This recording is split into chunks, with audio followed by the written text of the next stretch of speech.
I can't publish this. Yeah. What if I put in like a wolf girl and it was in Fantasyland?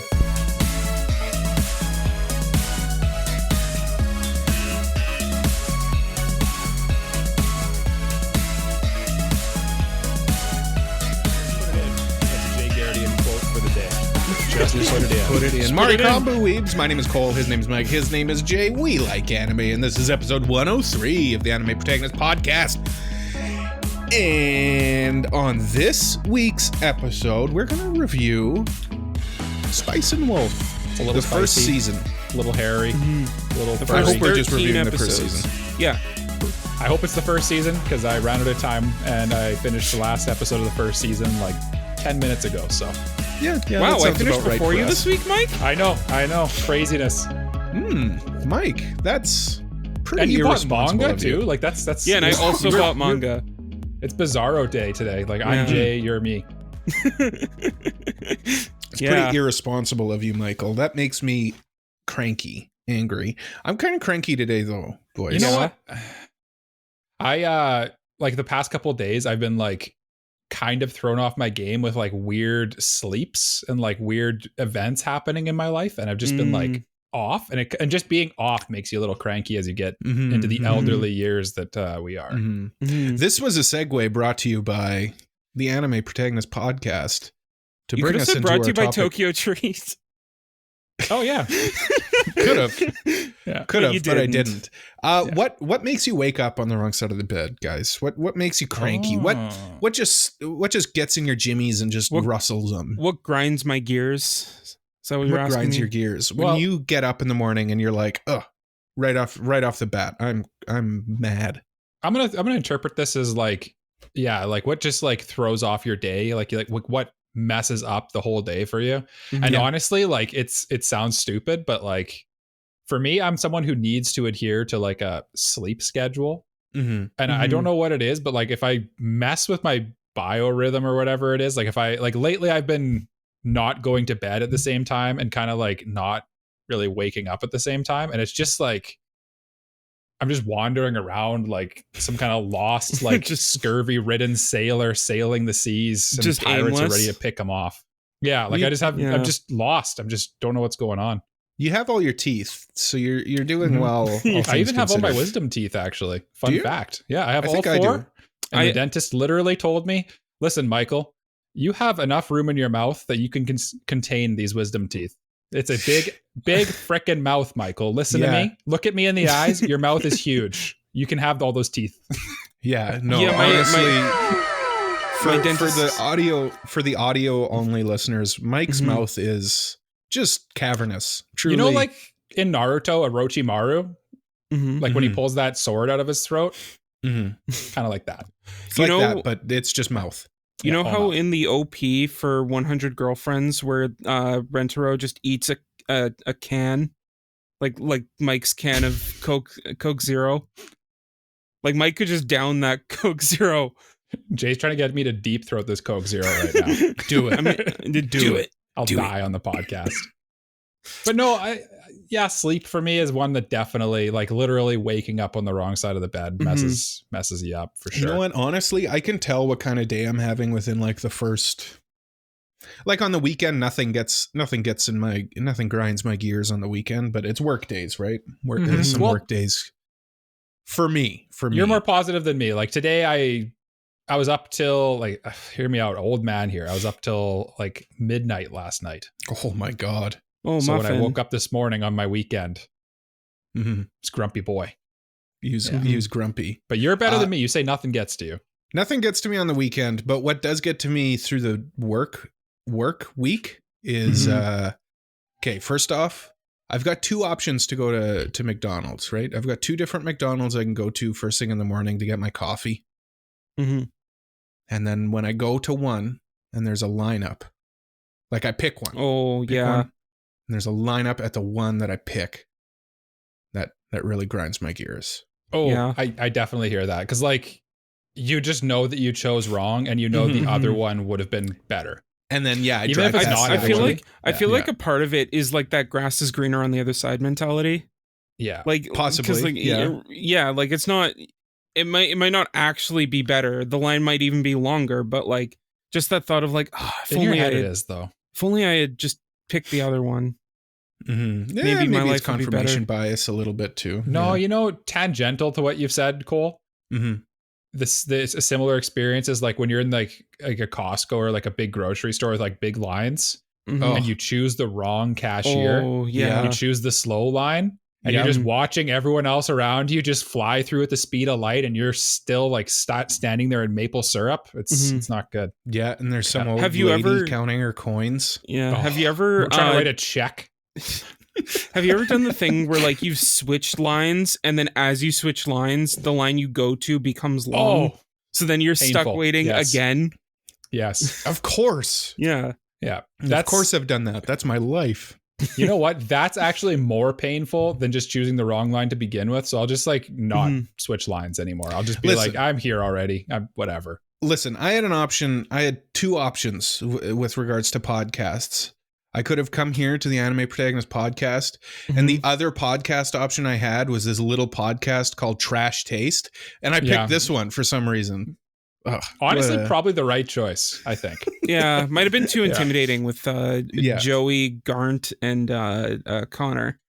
yeah, no, it's Yeah. in an alternate universe in my wildest dreams. That said, you'd fit in well because they also have good hair, and you're like kind of the good hair of the podcast. I'm gonna get Nice a haircut mustaches, tomorrow, too. actually, too. Ooh, nice mustaches. Why are we growing mustaches? Find out in a few minutes. Yes. I'm going to get a haircut tomorrow. I feel like Cole loves a haircut too. That's the I'm other thing. thinking I might get rid of quite a bit. You can Yeah. go short. Yeah, So- I think so I might does go it- back to the short days. Does it wrestle your jimmies when like you go for a haircut and they do something wrong? Does that ever happen to you? Am I? You know what? Am I crazy? But or does Mm. every haircut kind of suck for like the first couple days? Yes, but Yeah. then when it's good, then it's really good. I kind of Mhm. expect to have a bad haircut when I go for one because it's never- usually you need like a week for it to grow back and Yeah. look natural again. Mhm. I At have least my as a- Christmas party next weekend, so Oh Yeah. yes, Mm. yes. I need a haircut too, but like, The Yeah. famous Cole Christmas party. is it famous? is it? Yeah, It's just I me. mean, yeah. oh, it's Jay, what literally throws just. what throws off your day? I mean, when you get up at 2 a.m. or 2 p.m. When he gets up at like when he goes to bed at like 10 p.m. and wakes up at like 6 a.m. Mhm. Oh, that's horrible. here's That's the a thing, normal though. Like, sleep schedule, Michael. I know. 10 p.m. to 6 a.m. I know. It's 8 hours. That's normal though. here's the thing. Like, I complain a lot about things, but like in reality, Yep. I'm never like actually pissed off. Like, I'm never like, oh, this ruined my day. It's more just like, Mm. well, that sucks. Take it to the chin, move on, kind of thing. Okay. I'm more thinking like my day's not ruined, but you're kind of just like in a funk is what I would say for Well, yeah, you're grouchy. Yeah. What, Yeah. what makes you grouchy? I guess- you're allowed to be upset about Mhm. things happening to you. That's Yeah, I guess like the thing for me would be like if at work they change my schedule 24 hours before I'm supposed to start. Oh, that's just rude. That's And like so I that should be wake up- illegal. that's and so- borderline criminal. And so Yeah. I wake up and I'm actually supposed to be there in 5 minutes when I thought I was supposed to be there in 2 hours. Like Mhm. happened to like a couple weeks last week or a No, couple that days was ago? you woke up and you were supposed to be at work like Yeah. 40 minutes ago. Yeah. Yeah. Yeah. That grinds my gears because no Yeah. warning, just hey, come in. Yeah. Yeah, that Loser. would do it for Yeah. sure. My, Yeah. my favorite Retail. my favorite one that just kind of going off of this topic, my brother is Mhm. is Cody bot. Codybot is also known as the egg man. He loves eggs. Yeah. He's probably consumed more eggs than I ever will. He's Already probably at this point. consumed more eggs, in this month than I have, than I probably will in a year. Mhm. Yeah. Mhm. Yeah, it's kind of crazy how many eggs he eats. But in all of those eggs, when he breaks the yolk when he's cooking it, Mhm. He says that ruins his day. You know what? I get Cody bought on that one a little bit. Like if you're trying to have like an over easy egg and you break the yolk, it ain't it. But then you know what? You can always fall back on scrambling it, right? Yes. If I break one of the yolks and it's like, guess I'm having scrambled eggs, and then I just yeah. My hot take though is if I'm making like a egg sandwich or egg on toast or something, I purposely break the yolks. So I don't want that running down my chin. Egg sandwich, yes. Eggs on toast, no. I leave them runny because I eat it with a fork and a knife anyway. It's like an open face sandwich. Yeah.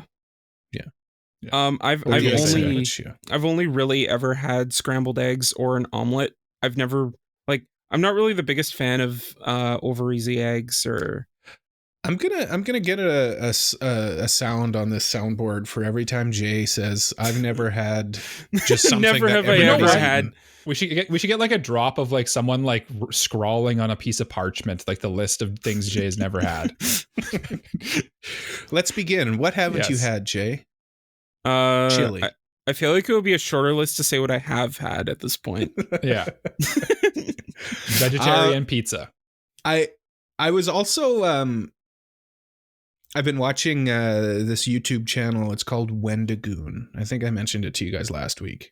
And basically his shtick is that he like watches like internet horror stuff and like tells like freaky true stories and stuff like that. And it got me thinking because he did an episode about like childhood trauma, like TV shows from your childhood that like were traumatic for you. And I thought that would be a funny thing to discuss here as well. I feel I feel like I'd be the laughing stock of this one because I got scared of a lot of child stuff. I feel like that's perfect. Jay, you've got like emotional damage that's like from I feel like if there's the emotional damage drop about to play, I feel like it's definitely let's go. Here I'm gonna open it up. I'm gonna open up to the floor here by introducing my most embarrassing one. Yeah, Mike, maybe I don't know. Jay might remember. Mike might be more likely to remember the early 90s Teenage Mutant Ninja Turtles. Like the live action movie? No. The cartoon. Oh, okay. Yeah, I know. I remember it. Like you're aware of its existence, right? Yes. Yeah. And you know the theme song, right? Like the Teenage Mutant Ninja Turtles. That used to scare me. What? Yeah. Why? The theme song for the Ninja Turtles used to scare me. Why? I don't know. Like now I watch it, it's like, oh, this is fun. This is cool. This is great. I'm having a good time. Something about it when I was a kid would just freak me out. I wonder if like something happened while that song was playing and like you have like some sort of repressed memory or something. Could be. Because like that's like it's like a fun song. I don't know what you could possibly be scared of. I was going to say something I don't know either. Very dark, but we're not going to talk about that here. I'm glad you brought it up because now everyone wants to know. Yeah, now we all want to know. Yeah. Tell us, what is dark as your shirt? Oh, just this thought that Cody Bot's getting beaten up by one of your parents while the theme song's getting played and you're watching it. Wow. Cody Bot might have been beating Cole during the song, actually. No. Shoulder wrestle. No, he couldn't take me in a shoulder fight. I would kick his butt every time. Their shoulders. Yeah. We would for the listeners, we would have me and my brother would battle, but without using our arms. So we would just like hit each other with our shoulders. You just shoulder check each other? Yeah. It wasn't like that was like a joke between us. That wasn't. I think we were actually fighting. We were actually fighting. Like lately. Oh, maybe. I don't know. You guys might break each other now. Yeah, I'd probably break my collarbone. Yeah. But yeah, anyway, that's probably my most embarrassing one from when I was a kid that would just freak me out for some reason. And then there's some that were like on TV that I probably shouldn't have been watching that freaked me out, but yeah. Now Jay, now do you feel a little bit better about yours? I do. Unravel now. Yeah. I do. I have two Tokyo Ghoul theme that immediately come to mind. The first one is my first movie I ever went to see was Shrek, like the first Shrek movie. It is terrifying. Yeah, that is a haunting picture. And I just remember being absolutely terrified of the dragon from the first Shrek movie. That's valid. Yeah, honestly, that's fair. Because if you're like a little kid, the dragon's kind of scary. Dragon's kind of scary until the end when the dragon turns out to be like, yeah, you know, a nice dragon. A nice dragon, and also Donkey's wife. Mm-hmm. Yeah. Great movie. 10 out of 10. Oscar worthy, honestly. The other one is not the original one, but the Tim Burton Willy Wonka movie, just in general, is terrifying. Yeah, I could see Tim Burton movies being like freaky to you as a kid. It was just kind of that like it's kind of a little weird, right? Like I couldn't watch any Tim Burton movie, but like I wanted to watch his version of Willy Wonka because I liked the original when I was a kid. Mm-hmm. So I watched it. Which is also freaky. It's also freaky, but it's not as freaky. Hey, there's an actual animal death famously in the old Willy Wonka movie. Like the original one? Yes. When they're going through that tunnel and he's doing the freaky part. Yeah. That shows a clip of them chopping the head off of a chicken. Oh, an actual chicken. Weirdly enough. That's messed up. As a kid, that scene did not creep me out. I think it creeps me out now. No, I go through that like stone faced. It's weird. He's been desensitized. I've been desensitized. I mean, to be fair, Willy Wonka has just kind of been like ingrained in me because of my elementary musical of Willy Wonka. So it's just kind of like this is a thing. I love it. Who did you play? It's just kind of. I played the reporter that went up to all the kids who won the golden ticket, except I never interviewed Charlie. Because of course I didn't. Yeah, of course. Yeah. Who cares I was hoping about you'd be that? Charlie's grandpa. Oh. What were the kids' names in it? There's one kid who's got Augustus Gloop. Mike TV, TV Mike, Veruca Salt, Violet Beauregard. Veruca Salt. There you go. Those are good names. Yeah. Going off of old movies that freaked me out, The Wizard of Oz always freaked me out when I was a kid. The Wizard of Oz was like my favorite movie as a kid. Because I was aware of like the urban legend regarding the Wizard of Oz when they're going through the forests. Look it up. I don't think Cole's it's real. Always been you've always liked to look up spoilers before you watch things. That's funny. No. It's an urban legend about it. Yeah, there's dead people in the woods. There's a hanging person. Yeah. I mean, I never saw anything, but that scene always freaked me out because I thought maybe this time I'll see it. Yeah, and I'll in never your see dreams. it. Yeah. Now, Mike, I saw you thinking. I saw the gears. I've been trying to think returning. of something this whole time because, like, I don't think I can't think of anything that truly freaked me out other than the movie Signs. But I've talked about that before on the podcast when the alien like comes out through the cornfield. That movie freaked me out quite a bit. Signs is a good movie though. Signs is a good bad movie or a bad good movie. It's fine. I don't know. It's not really relevant today though, is the problem. No, but like Mel Gibson and Joaquin Phoenix are so good in that movie. Like Mel Gibson, not a great guy, but he's good in Signs. Probably a good actor, I think it's fair to say. Yeah. I mean, but I actually unironically enjoy the movie Signs. It's good. Movie. Yeah. But like, I don't think anyone's talked about Signs on the internet. We've probably talked about Signs more on this podcast than the internet has in like the past 10 years. Hey, I mean, my favorite podcast, one of the hosts loves Signs. So okay. I hear about it often. It's pretty good. I mean, yeah, you listen back to this podcast. No.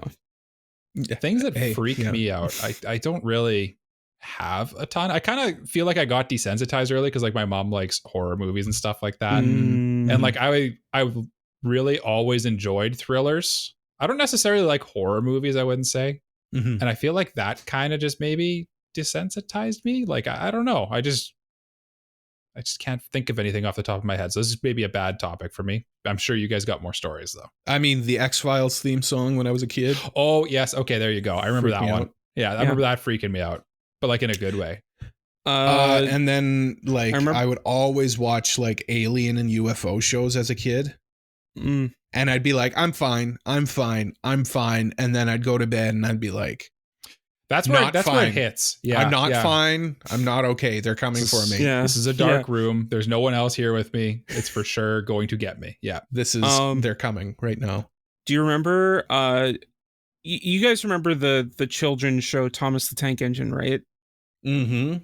You were not scared of the train, were you? They're kind of freaky. I was scared of, do you remember Diesel 10, the one that had like the claw on the top?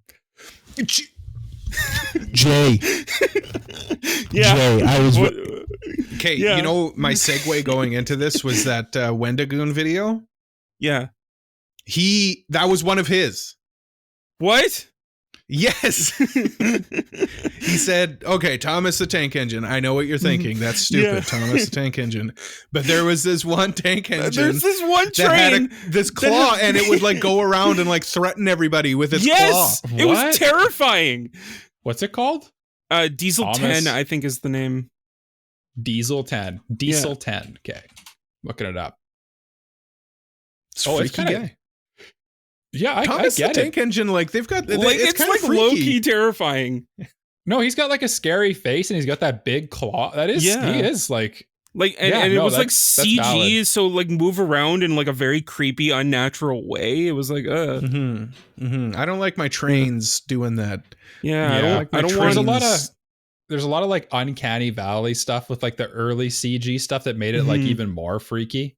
But I thought of something that freaked me out when I was a kid. As I watched lots of like those, like, I feel like this genre has kind of died off of like the killer of the week type shows like CSI and stuff like that, or Criminal Minds. Yeah. But like sometimes there'd be like a good episode of like CSI I'd watch it and I'd be like, oh, that person's for sure in like the woods outside my house and they're for sure going to get me.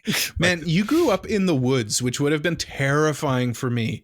I watched so many like Sasquatch shows and UFO alien abduction shows. Yeah. Oh man. That was my at night when the moon's not bright is truly like one of the scariest places to be. Just because like there's so many when the moon's not bright, it just ain't right. Yeah, no, it really isn't. Like there's just a vibe to it that's just like it just tells you you're in danger. Danger. Yeah, like your like animal brains like this is not good, this is not good, this is not good. That survival instinct just kicks in. Yeah. Instantly. I think I talked about it a few weeks ago too. Like we would watch America's Most Wanted. So it's like, oh, okay, no, there's like serial killers out there too, in addition to Sasquatch and aliens. And the scariest thing is reality. And at the end of the day, really, because it's like that actually is there, and those people could get you. Yeah. Except those people are probably dead, but probably, or they're just like on the run, and they're not like, what incentive would they have to stop? And so this isn't. I have one that just popped in my mind, but it's not from like a movie or a TV show. It's just something that traumatized me as a child. If we want to branch off into that, So I learned about the 1930s and what was going on there when I was really young. Okay. So I wouldn't shower when I was a kid because that's valid. That got way heavier than I thought it was going to get, Jay. Specifically for the listeners, me and Cole are a little more versed with Jay here. He's speaking of the things that happened in like World War II area Germany to Jewish people. Yeah.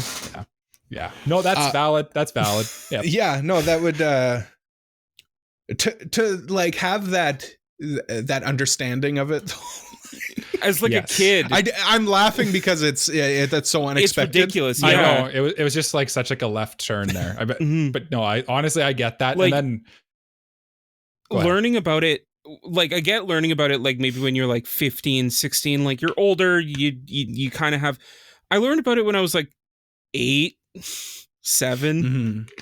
Yeah, that's early. Like you're actually reminding me a little bit.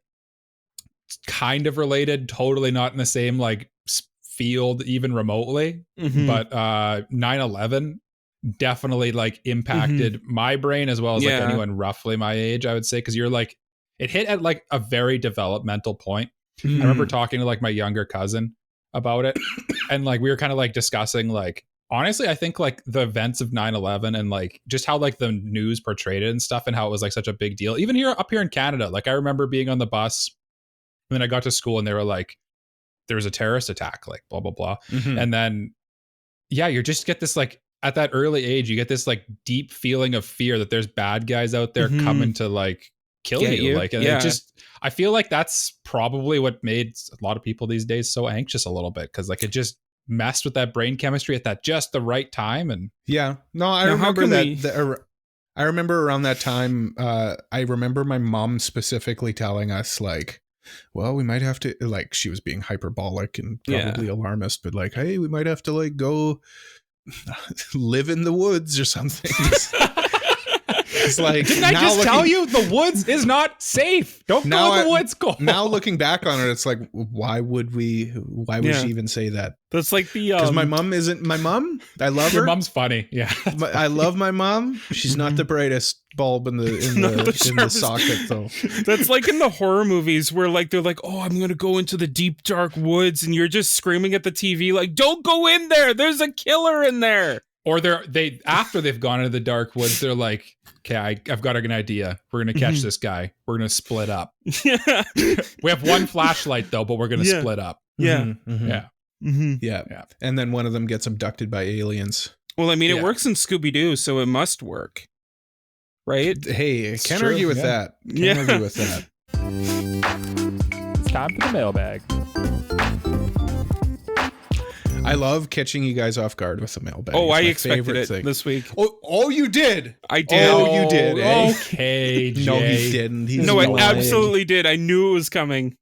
Well, if you want to send us a mailbag, you can do that at our Discord or on our website, AniProPod.com/mailbag. We have 2 mailbag questions, both of them patron priority mailbags. So we'll start off with the first patron priority mailbag, wee woo, from Super Mexi. They would like to know, if you were magically transported to the world of the last anime with supernatural events, i.e. shonen, isekai, etc., how long are you lasting? I thought this was appropriate because we all watched the same show. I was going to say, do we all have to answer Spice and Wolf? I think we all have to watch your answer Spice and Wolf. So how long are you lasting in the world of Spice and Wolf? Like it seems like medieval Europe, so probably to the ripe old age of 42. Sounds about right. Before I die of dysentery and cholera. I was spoilers for getting into the review later, but I have the light novel here, and you'll notice I have a bookmark in it. So because I've obviously watched the show before, I think you're better than me, hey? I decided I'd read you got your glasses on. You can read the light novel. Shut up. Let me explain. So I decided I'd read the light novel to kind of get the other side of it. And there's this one point where Lawrence, the main character, is talking about how he's 25 and that he's halfway through his life. Yep. Yeah. So your joke reminded me of that. Yeah. It's true though. It's cool. We'll talk more about Spice and Which, Wolf, by the way, Lawrence cool. does not look 25. Yeah. We'll get into that. We'll get into that. How long you lasting in Spice and Wolf times, Jay? Well, I'm Lawrence's age, so I'm halfway through my life. Yeah, that's true. Crap. No, I realized something wrong with this plan of mine to live to the ripe old age of 42. Oh, you can't see without your glasses? Yeah, I'm blind as hell, man. I'm not making it past like puberty. Yeah, I don't think they had glasses then. Yeah, you're dead. No, there's that one guy. There was that one guy that at the very beginning that had glasses. He's in the OP. But I'd be like a labor guy. I don't think my people could afford glasses. He was like that guy that Lawrence negotiated with at the very beginning. Okay, I got a shot. Probably not long though. Maybe we should open it up outside of Spice and Wolf because I'm it's like making the it all tamest the way. world to live into. Yeah, no, that's why I thought it was kind of funny because, like, essentially, as long as you just do what you're supposed to do, you're not getting killed by like a dragon or something. Yeah. So the last 2 I just watched today were Free Ren and Jujutsu Kaisen. So I'll give answers for both those. In Jujutsu Kaisen, I'm living exactly the same as I am right now because like everything in Jujutsu Kaisen basically happens in Japan. IRL. I think that canonically most of it happens in Japan, and they say like it doesn't really, there's not much Jujutsu sorcerers in the rest of the world. So like the events of like all that doesn't really affect me at all. Yeah, the famous documentary Jujutsu Kaisen. Yeah, could be. We don't know. and then the other one was Frieren, and it's kind of just another medieval world. I'm probably fine actually in Frieren too, honestly. It just seems like it doesn't seem like a particularly hazardous world. Yeah, I mean, like, I guess it depends. The point of the story that Frieren begins in, definitely not. But like, if we're talking before, where they're fighting the demon lord and that might be more perilous. But like, you're saying, the whole setup is that the world is peaceful because they killed the big bad guy. Yeah. So yeah. And then the last thing I read was Berserk, and I would last 3. I'd be dead already. Yeah. You wouldn't last very long. I'd be eaten by a ghoul. One of you guys answer now. Cool. I guess I'll go. I think the last one I watched was Ancient Mage's Bride. Other than Spice and Wolf, and same thing. I think I'd be generally. It would. Yeah, I don't think anything in my life would change because I think again canonically, like it just takes place in the real world, except there's also mages and sorcerers. It's kind of like Harry Potter right? But like I think in like the early 20th century, like 1900. Yeah. So yeah, I think the moral of the story is I am basically able to survive. I'm very adaptable. I am surviving no matter what a universe you throw me in. In fact, I challenge you guys to come up with a universe that would kill me immediately. So the last thing I watched before Spice and Wolf was Kingdoms of Ruin. And everyone's killing each other in that. There was like mass murder in like the last episode. I'm not lasting more than 5 minutes. Okay. Yeah. Cole, I'm gonna say the world of Nekopara would kill you from blood loss through the nose. Nekopara. What's that? Hold on. This is me Googling it. He's Googling it. Para. Cole, you should play the visual novel for Nekopara. Yeah. How does he not know what Nekopara is? This is crazy. That honestly surprises me. This is like when he didn't know the Kagurabachi meme earlier too, and I was like, "What? How does you have to be more?" I know of the Kagurabachi meme. It's just like it doesn't make sense to me. Why that? I don't know. I think it's because sometimes you can't make sure. So the reason it started is because people like when they just saw a picture, they were hyping it up as like the next big thing. So people like started sarcastically mocking that. Being it's the next big thing. And then it just became into like a meme of, it's the next big thing. Okay. People were saying it's like the best manga ever before the first chapter released. Yeah. There was just like a picture. Yeah. Yeah. But anyway. Nekopara, I think I would. Yeah, okay. That one would get me, I think. You'd be dead. Yep. Yeah. Well, I have one more question from you guys. It's another patron priority mailbag. Wee woo. Oh, double dipping. This one is from Tribal Chief of the Mailbag, Kratos. Kratos? Yeah, very simple question, boys. Smash or pass, Guard of War. The chaos doesn't ever truly end. Well, she is in Smash because like she is a Pokeball in Smash. Yeah. Okay. Jay but, like, found she's not a fighter in Smash. So Jay found his out. Now, Mike, I'd like you to find your out. Oh, my outside Smash. Oh, Cole, what are you saying? Yeah. Straight up Smash. Listen, Gardevoir is a great Pokemon. One of my favorite Pokemon.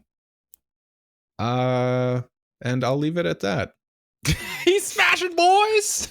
No, honestly, I don't know. I don't find Gardevoir to be like sexy, I guess. I don't know. No, I don't get it. When I don't find Pokemon that just doesn't. I don't have that gear in my brain. It just doesn't do it. There's some strange folk out there. I mean, have you seen the Vaporeon meme? I'm not gonna yuck their yums, but strange is a strong word. You're right. Here's the thing. Gardevoir at least looks humanoid, so I get it. I don't understand the Vaporeon meme. Hey man, there's furries out there. I've been told. Yeah, I've heard X-rated things about the Vaporeon argument. I don't want to talk about that on the podcast. Yeah. I've heard tales. Flashbacks right now. I've heard things. Oh, he's my heard goodness. Legends. That would scar a child. Yeah. Well, this is a good spot, I think, to maybe mention. I think this is a good spot to maybe mention why we have these lovely mustaches. So, Mike, me, Jay is I can't tell if he's got a mustache. He's got the full beard. He's in the shade. He's in the shadows right now. Yeah. He's I can't tell. But we're growing mustaches in November because it's November. It's Movember. That means that we are growing mustaches to raise awareness for men's health. We're also accepting donations. There's a link in the description if you feel so inclined. The funds go towards men's prostate, testicular cancer research, mental health, and suicide prevention. All very good things.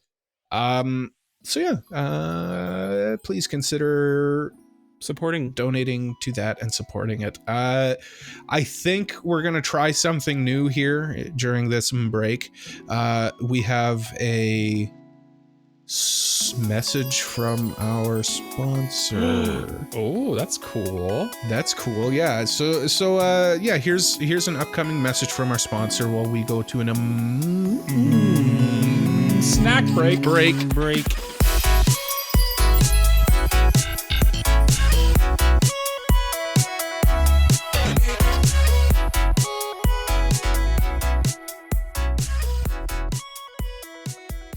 Mike, are you eating? I'm eating my delicious Kit Kat bar that I got out of this sponsor for this episode, TokyoTreat.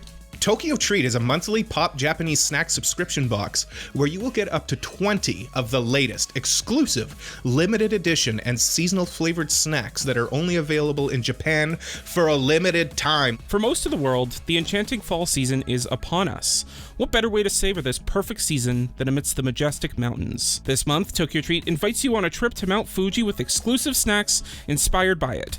There's a sweet contest in this month's box. If you snap a photo, video, or reel of you or anything that inspires your spirit adventure along with your TokyoTreat box and upload it to any of your social media accounts with the hashtags TokyoTreat and TokyoTreat Fuji Fun, you could win fabulous prizes. Head over to the link in our description and use code AniPro for $5 off your first box. Thank you again to TokyoTreat for sponsoring this episode.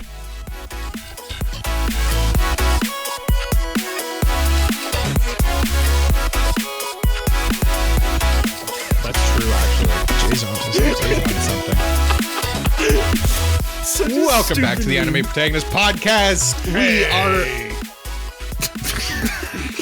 I don't know why I did that. Sorry, Cole.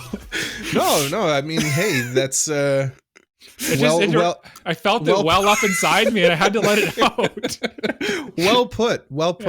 Yeah. In honor of the newest iteration of the Spice and Wolf anime being released soon, we decided that it would be a good idea to maybe review the original anime Spice and Wolf, the first season of that.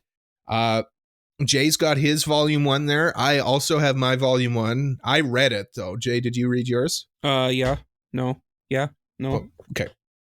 Mike's got his volume 7 of Yotsuba, and we're ready to go. We are going to review Spice and Wolf. If you're concerned about spoilers or anything like that, don't worry about it. We're going to have a nice spoiler warning. We're going to try and do spoiler-free review up until that point, and just kind of going over the structure of how our reviews work. For the first half of the review, we're kind of go over the show. We're going to predict what each of us thought, and we'll just have a kind of an open discussion about the show, what we thought about it, OPED, stuff that can be discussed without spoiling the show. Mm-hmm. Then we're going to do a spoiler warning, and then we'll talk a bit more about like the plot, specific moments and stuff like that. We're also going to reveal our next set of listener choice shows. And there's a theme to it this time. So we'll do that just before the spoiler. Isn't spoiler that warning. Fun? A little themed event. Yeah, themed events are fun, and I wonder what that theme could be here at the end of the year. What could it possibly be? Halloween shows. That's right. But in keeping with tradition, it is the nominator's duty to describe the plot of this show. So, Jay, sure, take it away.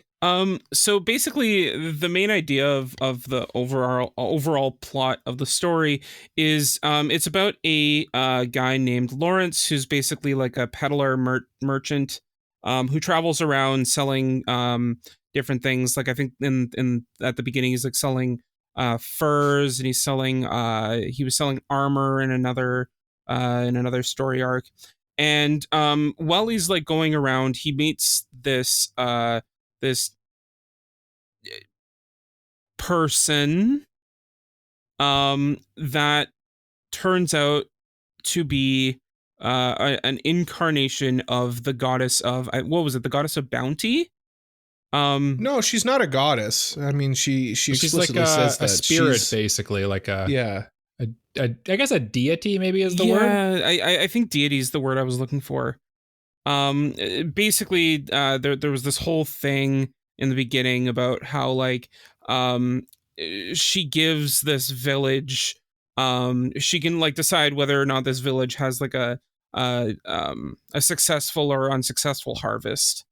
Yeah, she like explains that they used to need her because she would like basically like oversee their wheat. Yeah. And then yeah. And so like through technology and advances and stuff, they kind of don't need her so much anymore. Yeah. So she's thinking about taking off. So she's kind of leaving to do her own thing. So she ends up traveling with Lawrence because he's like, hey, or she's like, hey, I want to go with you. So he's like, fine. He's kind of like exactly what we all thought when we started this. Hey, cool, cute wolf girl. Why not? She can tag along. So they're tagging along, and it turns out that she's like actually really wise, and she starts helping him out make better deals than the ones that he would have made himself. And then there's just like a whole thing about them kind of being together and doing this merchant thing together. While Holo's also traveling and that with That's him. really like, I feel like the crux of the show is it's really like a show about basically a pair of traveling merchants with like a dash of romance thrown in there, I would say. Dash of romance, like a hint, like a pinch of action in there at some points. Not like, when I say a pinch, I mean like it's pretty sparse, but like there's some there. Yeah, it keeps you engaged, I would say. Yeah. Let's predict each other's thoughts. So I'm gonna go first because I am how do you've already seen of this podcast. Yeah. I am the progenitor of this podcast and I have discussed my thoughts on this before. So it wouldn't be very much fun for Jay and Mike to say what I thought. But it will be fun for me to think what they thought. I think Jay enjoyed it. I think he liked the romance aspect of it. It's kind of a slow burn in terms of romance, but I think he got behind that. And I think he also liked that maybe it was quite different to like other fantasy stuff that he's watched before. Mike, I think, was probably bored through a lot of it, but I think overall Mike would probably say it was a okay show. I think would be my takeaway for Mike. Now, Mike, what do you think we thought? Obviously, Cole, like, again, we know Cole's thoughts on this. Cole obviously hates it. I think this one, there's a lot of parallels to Ancient Mage's Bride. So I think Jay, basically, that's all I'm saying. I think Jay probably will think similar to that, where he like kind of appreciates what the show is, but it maybe didn't resonate with him as much as it maybe did with Cole. And Jay? I think like Mike could, kind of echoing what Cole said, I think Mike could appreciate it, and like he saw like the intrigue in it, but like I think he was kind of bored throughout a lot of it. Well, what's the setup of this? So how does our story start? So we got Lawrence, our boy, our 25-year-old boy who doesn't look 25 at all. Like 25-year-old boy with gray hair. Yeah, I don't know. That doesn't bother me that much. And wrinkles. No, it's just a stylistic choice. I mean, but essentially he's just kind of passing through this village where they still worship Holo, the god of their village of kind of the harvest season. And he's just passing through. He just picked up a shipment of marten furs from another village and a thing of wheat as well, which comes in later. And he's just passing through. He's going through. He meets one of his friends in town there, Chloe, the other girl in the show. She's simping on him too. She's simping. She's trying to pitch woo. Oh yeah. She's trying to pitch woo, but hey, Lawrence, he's not catching, he's just gonna move along. He's a man of business, Cole. Yes. And when he turns in for the night outside of the village, and looks in the back of his cart, why, there is a naked lady there.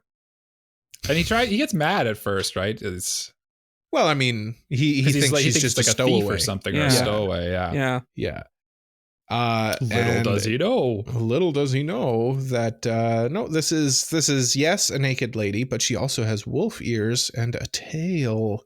So that's basically the setup. And then Holo wants to go to her home village.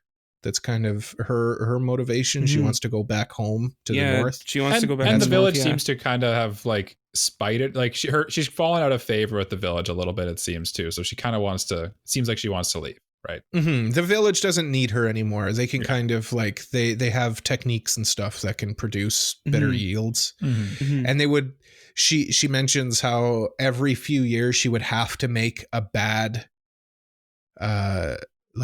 crop so that they would continue to Mr. Farm Sim over there too. You need to. You can't just like the ground isn't just always going to produce like maximum yield. So she has to do that, and they kind of blame her for that, right?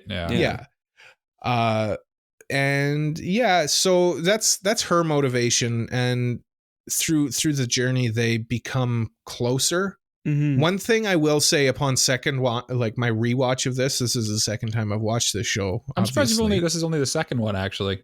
Me too, actually, considering how like near and dear like Holo is as a character to me, and the show is. It is perhaps a little fast with their romance. They kind of like, I like their romance, but they kind of, it kind of starts a bit too quickly. There's a lot to the beginning of this that kind of bogs that part down for me. Like I feel like it was kind of a rough beginning. Well, like it's like they're like they've got them going on, then there's also like Chloe that is here but not, but like the focus is supposed to be on them. It just, I will say, this is my first interjection with light novel versus anime. Chloe does not exist. I didn't know that going in. Yeah. Oh, that's interesting. Yeah. She is an anime original character. She takes place with some other character later on too.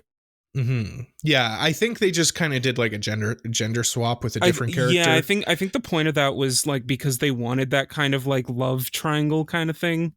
But like it just doesn't work. No. Yeah, it really didn't work. Like it was kind of just felt like he was not interested, and it was very strange, especially when she comes back. And without spoiling, like we're not going to talk about it, but it didn't really work. Yeah, I think they wanted it to be more of like when Lawrence has a decision to make that he would consider making one choice over the other. Yeah. Which I guess they thought would make more sense if interesting though if she was a she. Yeah. I do feel that like it definitely, like kind of Jay was saying, it kind of feels like it started off a little clunky. Like it took a couple episodes to definitely hit its stride with this one. I would even say like the second episode, it kind of felt right. Like basically from the second episode on, it's basically the same show every episode. Yeah. I would agree with that. I feel like the first, like the introduction of the two is I don't know, like they kind of rushed through it. Like for example, would it be a spoiler to I say first episode's kind of fair game. Okay. Yeah. So Lawrence meets Holo and he's basically like, prove it. Receipts. That's fair. Honestly, because someone sleeps in your cart and they're like, yeah, I'm a god. And you're like, yeah, okay. Yeah, okay, sure. And then she shows him his wolf form, and then just cut to like the next day. In the light novel, that is a much more fleshed out sequence where they like talk, and she doesn't transform into a wolf completely. she just turns her arm into a wolf arm and they like talk while that happens. To He doesn't be just pass fair, out from like, fright. Yeah, I see. I wasn't too against how they did that scene, because like I feel like that kind of set up intrigue for the end. Yeah, We'll probably get into that later, but like, yeah, I get what you're saying. I agree. Yeah, I agree 100% with Jay. I liked how they kind of cut away and didn't show it, and then kind of saved that for a big reveal later. Right. I get that in terms of that Added to the reveal mystery aspect. Yeah, but I feel like they cut out maybe stuff that they discussed during that segment that just wasn't in the show. But like, and maybe that's what led to it feeling more at rushed the same and time, clunky. Cole, like, I mean, this isn't really, because neither Mike nor I have read the light novel. We can only go off of what we've seen of the anime. No, I know. I'm just saying, like, you guys felt it was clunky, and I'm saying, yeah, it might feel clunky because they cut a bunch of stuff out of it. I'm not saying like it's for comparison's sake or anything like that. I'm saying it might have felt clunky because they cut a bunch of stuff. I think what Jay's saying is that like we're talking about two different anime. things. Yeah. But I get that they like the light novels. Again, every book is always going to have way more description of everything and have way better ways of telling the story than that's just the nature could. of just books versus TV. Like, books have more time to explain stuff and go over stuff. Yeah. Who would you say this anime is for, guys? Me. It's actually funny that you say that, because like, having done the Ancient Mage's Bride review with you guys before, like this show kind of walked so Mage's Bride could ran, in my opinion. It's funny. While I was watching this again, like, I really feel like those are comparable anime that have nothing to do with each other. Like, you think like they're similar, but like plot wise, they're not similar, at but, all. Like, very different. I will say, like, later on, aside from like the beginning to their relationship, I felt like their chemistry later on was a lot better. Yes, 100%. And I would say that, like, I prefer Lawrence and Holo's chemistry and them and their relationship over Chisei and Elias's relationship and chemistry. Yeah. While we're in the business of comparing the two, I would say that like Holo is a more intriguing main character, like more intriguing supernatural tag along romance option than Elias is. Yeah. And probably Chisei is the more interesting of the two, like, you know, because they're kind of like gender swapped versions of each other, feel right? like they both take place in like a fantasy European world. Yeah, I'm not sure though. Like, I feel like at the point that the anime ended, we haven't really gotten much into who Lawrence is like what his backstory is, how he got to where he is. Whereas Chisei, like, we got a lot about like who she is, that like her kind of inner demons and that. Right. And like, that's what I'm saying. She's more interesting. Yeah. Like, I mean, I don't know if maybe we'll get more later on in the light novel about Lawrence, but I read something actually about him that I can't tell if it was spoilers or a very poorly written ancient website. So it's also fun fact. At the beginning during the OP of this show, which the OP is okay, by the way. I didn't feel like it was anything too fantastic. It always shows the website link, which I think is hilariously spicy-wolf.com. Not that Spice link, and Wolf. No, Spicy Wolf. Spicy Wolf. Spicy-wolf.com. If you go on your computer right now and type that link in, you'll be transported to a nice world from 2010. It still works. Need to look. It's funny. I need to look right now live on air. If we're talking about Spice and Wolf, like, or jokes like that, there was like one episode where the episode ends on a character saying Spice and Wolf. And I just died laughing that it immediately cut to credits after that. They said the thing. I could just picture Jay pointing at the TV. They said the thing. They said the thing. Yeah. Cut to Leonardo DiCaprio pointing at the TV. Yeah. Wow. This website is something else. Yeah. It's jank. back. Yeah. No, it's funny too, because it was like last updated 2012, and they just like there's a computer somewhere in Tokyo that's just plucking away running this server's still up there. The thing I do find like funny, that it's holo. just on the front, which is the thing that nice. I find funny is because of the new anime, there's probably also a spiceandwolf.com because of Possibly. the new anime. So Possibly. they have maybe they'll update Spice this website. and Maybe Wolf. yeah. There's a spiceandwolf.com and a spicywolf.com, and they're both related to the same thing. Yeah. Just going back to the comparison between Ancient Magus Bride and this, what do we think is about this that all three of our minds kind of went to that same comparison? I completely disagree with you that they're not related. I think that they're essentially kind of a similar thing. Well, tell me. I would really like to know. So basically, like what I was getting at is basically like you've just gender swapped the characters, right? Because Chise is your main, like your self-insert character, sort of, right? And then Elias is the person who likes this weird mystical being that kind of like tags along on her journey and sweeps her away, right? Whereas in Spice and Wolf, you got Holo is the weird mystical beast, but she tags along with him with what's his face there, gray hair. Lawrence, yeah. And then Lawrence is kind of like your self-insert you're supposed to be your self-insert character, and he has kind of like this dark past that is hinted at a little bit in the show, and I think we just haven't got to it yet. When there's a scene where they're kind of teasing each other about like wolf attacks, is what I'm thinking of. And then on top of that too, it's set not in Japan, so it's set in like what seems like medieval Europe. It has some fantasy aspects, but it's not all fantasy all the time. The characters, where was I going with this? Oh, the soundtrack is very similar as well too. Like it's kind of very like ethereal. It's not necessarily what you would think of as like a soundtrack that you'd put on, but it's more of like a movie soundtrack. I think there's a lot of comparisons you can make. Like I think they're very similar anime with just the plots are different really at the end of the day. Yeah, but I think the plots are very different. That's the thing. I think where maybe I'm hung up on it is like Ancient Magus Bride, they basically stay in one place the whole time. This one they're journeying. Lawrence is teaching Holo about the world, whereas in the other one, well, no, okay. Well, so you see what I'm both saying? Kind of teaching but they're both kind of teaching each other. Yeah. Yeah. I don't know It's what it is. Similar vibe. It's like a chocolate chip cookie versus an Oreo. They're both cookies, but there's a different flavor. Yeah. Maybe it's just a vibes thing. Maybe it's just the vibes of it. It's kind of a slow pace. Yeah, that too. The pacing is kind of similar. Yeah.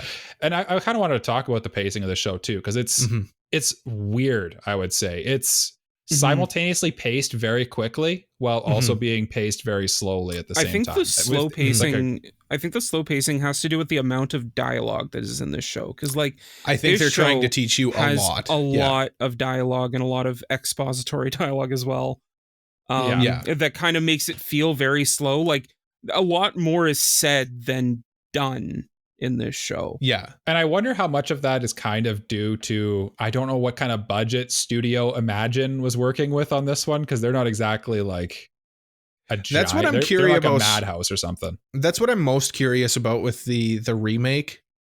Is like how much the production is going to increase with the remake, and how that will affect the storytelling of it. I think it'll make it way better, actually, because part of the thing that kind of got me a little, the only thing I really had a hard time with this is just because it's dated.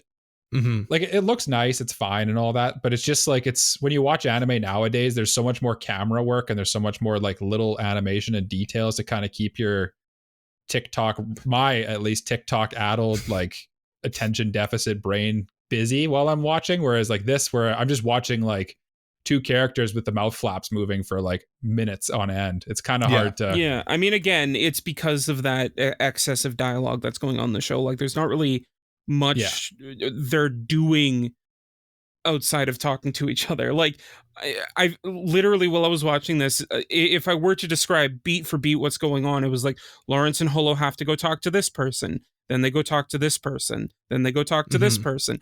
And like, I don't like, if you explain it to someone like that, it sounds boring. But if you were to elaborate on like what they're talking about, why they're going to, then maybe like you might find more interest in it. Well, it's kind of the nature of the genre, though, I think. Yeah. And I think that's kind of how the show is. Like people think of it as maybe like more action heavy than it is. I was surprised how little action there actually is in this. But it literally is them talking about trading stuff. Yeah. And it's a lot more like economics and merchant dealing with like merchant enterprise and things like that. Like business management.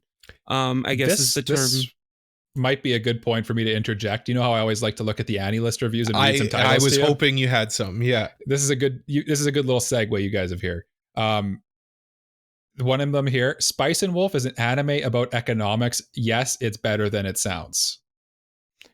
Yeah. I think that the thing that people don't realize going into Spice and Wolf is that like it's not the typical like anime shonen fare that I think most people expect going into it. It's very mature and like honestly, like one of the issues I kind of had with this, again going back to my like very short attention span, is if you kind of the plot. So you have lots of really important dialogue in this show. And if you miss anything, it's every single thing that they say is fundamental to the next thing that happens. Yeah, it's in a good way. It's not like this happens, then this happens. It's the good kind of story building where it's like this happens, then this happens because of that. Yeah, like but if you tune out for a second and you miss that one of these beats, you're watching the next like 30 seconds of the episode. You're like, what the hell just happened? Yeah, how many trenny is bronze coins worth? There were a lot of 32? times where stuff was just like glossed over because like you can't really like repeat it for someone in the back who's like, I don't get it. I had to rewind multiple times. And like I was like, I feel like I'd be more attuned to this if I were reading the light novel and I'd be able to reread stuff and like, go back. I suspect the light novel is probably going to be a good way to do this one, or the manga. Or the manga. But I've heard the manga, I'm sure, is very rushed. Yeah. There's an equal number of manga and light novel volumes. I checked out the manga briefly, and it seems like the manga is more faithful to the light novel than the anime is. I could see that. I suspect the new adaptation will be as well. Probably. I think so. I think it'll be a brotherhood thing going on. I mean, it's the same director, so like, I mean, it probably. Yeah.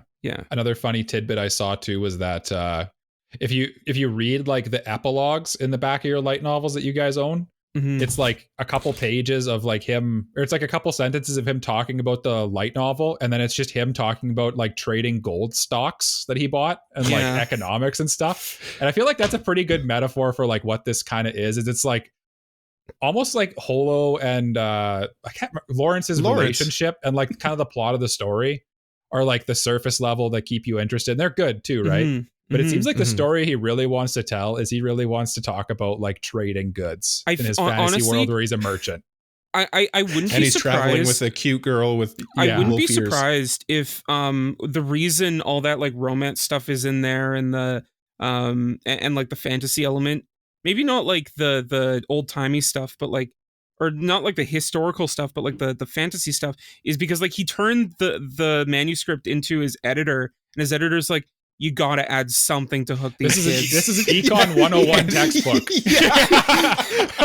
I was just gonna say, he handed an economics textbook to the editor, and he's like, "No, I can't publish this. What if I put in like a wolf girl and it was in fantasy land?" Okay, please, for the love of God, keep going. Can you write that? And can you like take out a couple currency conversions too? We don't need like a 2-minute scene where you explain how one millennial zenny converts to one zillennial zenny and whatever. And then he's like, "No, that stays." And that's where I draw the line. Gets bored to death. That's the reader. And she falls asleep when she gets confused and goes to sleep. How are the readers supposed to empathize or supposed to relate to this? Well, we can just have Holo be bored. Good idea. Let's do it. Great. Good idea. Perfect. Give this man a raise. Holo, what do you guys think of like the voice acting and the characters of this? Well, Mike, I think you have opened yourself up to the most important question of the day, and Jay to a certain degree. Sub or dub on this one? Jay, are you sub or dub on this one? I watched it knowing the answer. Yeah. Michael? You know what I did? I watched this one dub, and the dub, incredible. Great dub on this show. Yeah. I actually watched The first time I watched the sub. This time I watched kind of both. Okay, I was curious about you if you do, because sometimes when you watch it one way, you like to do it the other way the second time. So I did both. Both are great. Very good dub. Yep. Very good dub. I do find Holo's voice actor a little annoying because she's so. This is how Holo's English voice actor. Okay, because that's I feel like the dividing line is whether you like Holo to be an ancient, mysterious, kind of aloof, more mature fox spirit, which is what the dub is.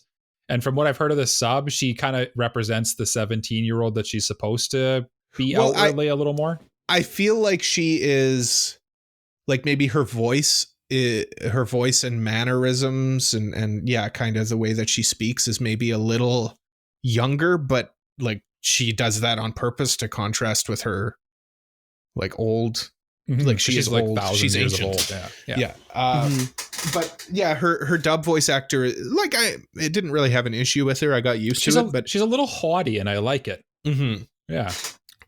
I mean, I really liked her Japanese voice actor. I thought it really suited her, like kind of like stoic exterior, but like when you kind of like dig deeper, you get that like playful interior, and like how. Like the voice really played into that like dichotomy of the character, and I thought that it did a good job of that.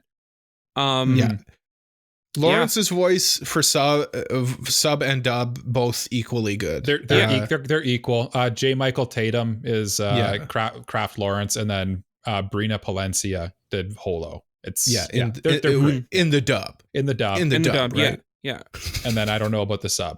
Jun Fukuyama is Kraft Lawrence, and Ami Koshimizu. Yes. Is Holo. And they're back. They're back, baby, they're back for the remake. Yeah. It's confirmed it's a remake. Mike and I, we watched the trailer. Yes. We can confirm it is a remake. Yeah. Not a sequel. But yeah, they're back, which is fun. The thing I liked about the dub, though, because I have a pea brain, I had a much easier time following all of the like conversions and stuff like that. Yeah, in the dub. Yeah, that makes sense. Whereas the sub, I'm like, wait, what? Huh? How many? Yeah. Wait, what? Yeah. Yeah. And then the other thing with the dub in this one too, I felt kind of like I said again, going back to the Ancient Mage's Bride, because it's not set in Japan. The dub kind of feels right in this one. I mean, either way works. Yeah, either is good, but it doesn't take you out of it. Yeah. And there's not a lot of and because it's like older too, there's none of the thing that I know Cole doesn't like, but I kind of like, where they kind of localize a little bit and make it a little. They'll throw in some like more Western references and stuff. This is like, but they can't do that in this because it doesn't exist. It doesn't exist. They're in a fantasy world. They're speaking neither English or Japanese. They're just speaking probably some made up language in this country. Yeah. Right. Yeah. But that kind of brings us to characters, I guess, because I just want to just gush about Holo for a bit. Furry. I love Holo so much. She is such a great character in terms of, I mean, okay, I'm not going to go into character design with her, but she's so charismatic. Like she has that great dichotomy between looking and maybe sometimes talking and teasing like a young girl, but having this world wariness that she holds over Lawrence all the time. Despite being trapped in one place for thousands of years, she still lived long enough up to that point to know just more than Lawrence and then does. Like that extra layer of like that fear of loneliness I thought was really nice too. Like it just like I mean it added a lot more to her character, but like giving something that was like lauded as a deity something more human and real. Like I liked seeing that. Like the most human emotion is like fear. And one way I like to look at characters and like how good they are and stuff is like, if you took that character out of this, how would the show like what would the show be like? And if you took holo out of this show would not be worth watching at all, I don't think. No. I mean, like, it still has that economic, and we've like really hammered in on the economic thing, but like the second arc of it doesn't really have anything to do with economics per se. It's more like, about it's more like business betrayal, negotiation. Yeah, I think though, that said, no, we'll get into it. In the spoiler thing. What I want to say about that. Everything runs through. He's a merchant, right? So his whole life is business, and that I'd say is about as far as the economics goes. It gets right, but holo is such a good kind of like. She's not the stand-in character, obviously, because we're like people and she's a god, but she is a good person that Lawrence can explain concepts to that she doesn't understand. Yeah, she's basically like how the coins work and stuff like that. She's a good surrogate for us to like to be able to learn about expose plot. These things. I think that like her and Lawrence's relationship and just kind of like the way their dynamic is throughout the show, like incredible. It's very good. Yeah. That is honestly probably. I obviously like this show. I can see why some people might not. Yeah, absolutely. But their chemistry is probably some of my favorite like romantic chemistry. I was gonna say like it's they're probably one of my favorite couples I've ever seen in anime. Yeah, like they're just top tier. I actually I also like to peruse like the Reddit will do like rewatch threads of like shows like this. And I'll like check it as I'm watching. I'll check out like the last episodes and stuff like that. Yeah. And on the final episode, there was don't worry, this is not spoilers. There was like a bunch of people commenting that like their conversation at the very end of the series, like the last 2 minutes of the show where they're just talking to each other, kind of is like the best scene in the whole show. No, I would agree. Like, because it's just them doing their thing, just kind of being a couple. Yeah, it's great because like they're a couple in everything but name, you know what I mean? Like it's never like explicitly defined, but it's obvious that it like that they are and they care about each other. They're always flirting, they're always like holding hands, and like the holo's always draped on him. But I don't know, like it's they do just the thing. They do like it, honestly. Like as I was watching this, I couldn't help but think like this is one of the more realistic couples I've seen in anime. Yeah. Whereas like she's kind of aloof and she gets hurt easily, and like he's kind of aloof too, but also like they care about each other and they're like kind of playfully like teasing and hurting each other's feelings. But at the end, they're trying to like one up each other. It feels earnest too, and then also like. Just the way that they both act just feels very genuine. I really appreciate it. He wrote characters really well for this. Yeah, no, exactly. I think that's the big selling feature in this one. Like if you're a romance fan, I would probably suggest this one as kind of a dark horse because of the character interactions between Holo as a and guy Lawrence. who is a romance fan. I will say here on that one. Honestly, I don't know. Come for the come for the romance, stay for the romance, because the economic stuff will just kind of probably go over your head. Well, and again, I don't want to get if you I don't want to get hung up on the economics thing, because that could be like a turnoff for some people. Yeah, I mean, the first arc has a lot of that economics thing. The second arc I find really, really engaging. Yeah. Because it's not just economics, it's more about like Lawrence is struggling through like this major issue that's related to economics, but he's going through something that's like majorly like none of it's like almost. It's never like he's giving a full-on lecture about economics. It's kind of just like something happens and it's tied to the relationship of being a merchant. It's more like it's more just like business wheeling and dealing and that kind of thing. Yeah. Did you guys I briefly talked on OP. Do you guys have any thoughts on OP? I love this OP. Oh, okay. I like the song. The song's nice. Yeah. I love this OP. Like, the animation in it. I mean, it's an older anime, so the animation in it isn't going to be great. But I like an OP where it's just slow. It's just like it kind of just builds and it builds and it builds. And again, like you get some cute shots of Holo and Lawrence, and I really like this OP. The second season OP is better though. I will say that. I wouldn't know. I think your comment that like this is old and it doesn't have great animation because it's old. Like Code Geass came out before this. Yeah, but Code Geass, that's not fair. Like Code Geass is one of the best anime ever made. I know, but like you can't. It's not bad. Like for the time, this came out like as at the same time as quite a few things that look a lot better than it. I think even for its time, this looks dated. No, hold on. Let me defend my boy here. We hold Code Geass up for a reason because it exceeds what expectations were at that time. Yeah, it came out 2 years before this. Yeah. It exceeded what we thought was capable. When I was watching this, I would have actually guessed that it came out in like 2004. Would have been my guess. Yeah, just from like the regardless. I'm not saying like my.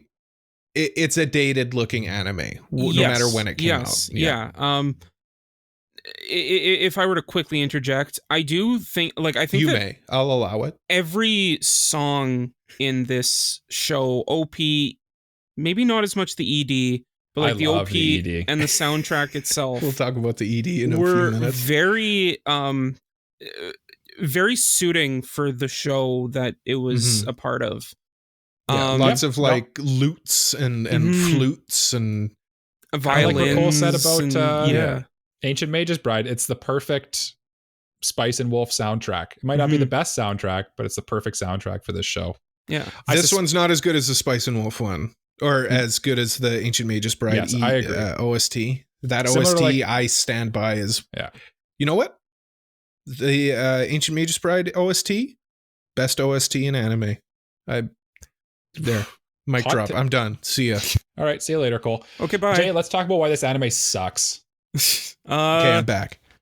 I feel like we should always like try to talk about what we didn't like about stuff. We can't just be glazing on stuff all the time. Yeah, no. Like, I mean, I don't love this show, but at the same time, I don't feel like I could hate on this show.